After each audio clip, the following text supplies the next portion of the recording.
Visualisation process എന്ന് പറഞ്ഞാൽ എന്താണെന്നറിയാമോ? അത് കണ്ണുകൾ കൊണ്ട് കാഴ്ച കാണുന്നത് പോലെ, ചെവികൾ കൊണ്ട് കേൾക്കുന്നത് പോലെ, മൂക്ക് കൊണ്ട് സ്മെല്ല് ചെയ്യുന്നത് പോലെ, വാ കൊണ്ട് രുചിക്കുന്നത് പോലെ, ത്വക്ക് കൊണ്ട് ഫീൽ ചെയ്യുന്നത് പോലെ, മനസ്സിൽ ഫീലിംഗ് ഉണ്ടാകുന്നത് പോലെ നമ്മൾ മനസ്സിൽ ഇതെല്ലാം ക്രിയേറ്റ് ചെയ്ത് കാണുന്ന പ്രക്രിയയാണ് എന്തെന്ന് പറയുന്നത് വിഷ്വലൈസേഷൻ എന്ന് പറയുന്നത്.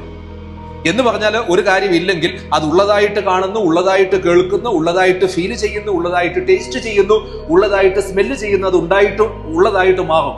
ഇല്ലാത്ത ഒരു കാര്യം ഉണ്ട് എന്ന് വിശ്വസിക്കുകയും ഉള്ളതുപോലെ ചിന്തിക്കുകയും ഉള്ളതുപോലെ പറയുകയും ഉള്ളതുപോലെ പ്രവർത്തിക്കുകയും ചെയ്യുമ്പോൾ അത് ഉള്ളതായിട്ട് തീരും. ഇതാണ് വിഷ്വലൈസേഷന്റെ അടിസ്ഥാനം എന്ന് പറയുന്നത്. അപ്പൊ ഇത് മനസ്സിൽ ക്രിയേറ്റ് ചെയ്യണം.